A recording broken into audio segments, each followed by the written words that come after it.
Welcome to the second tutorial on getting started with VLSI and VSTL. In this tutorial, we're going to see how to implement the basic logic gates. First, go to File menu. We have to create a new project. So first go to File menu, click New and click Project. Click Yes and window will open. Give a project name, say Basic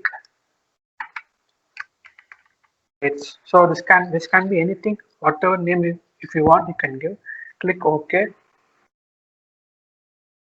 and you will get another new file called create new file, give the file name as rgate and choose the file type as VSTL.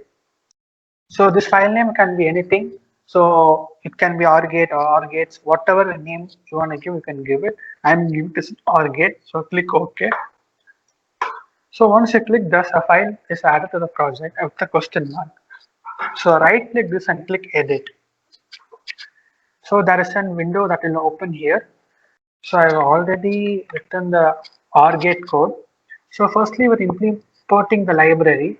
Then next step is to declare the entity. So here the entity name is given as rgate.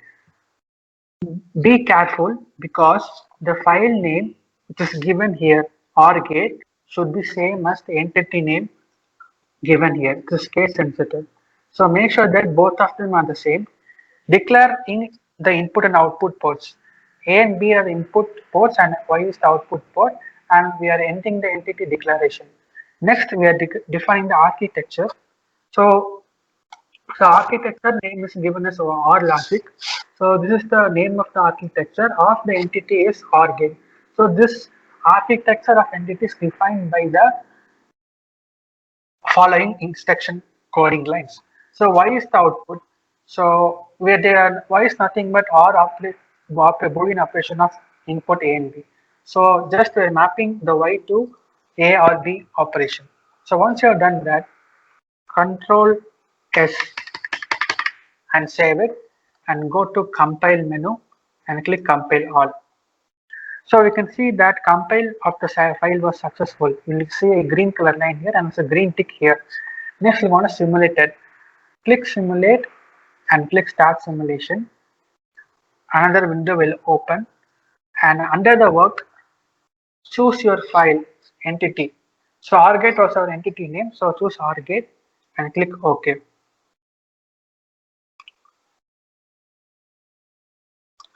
Next the simulation window will open. So we can see that rgate is our entity name. So that will be displayed here. So right click it and click add wave. So this is the waveform where we want to get signals and verify with the truth table. A and B are the inputs and Y is the output. So click A and force value. Click force 0. So this will force the 0 value inside A. And similarly B is also input. Click force and say I'm gonna enter the values 0. Click OK. So this is the run button. So this will start the programming. So if we click run, we can see that there are some waves here. So the first input, so 0 and 0, the output is 0, which refers to the truth table of OR gate.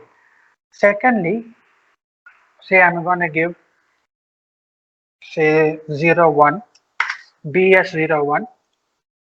I'm going to run it.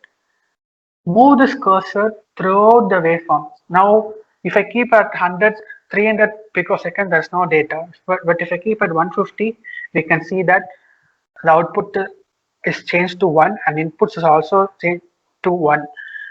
Now, if I keep the cursor at 100, we can see that A and B are changed to 0, 0 and Y is also changed to 0.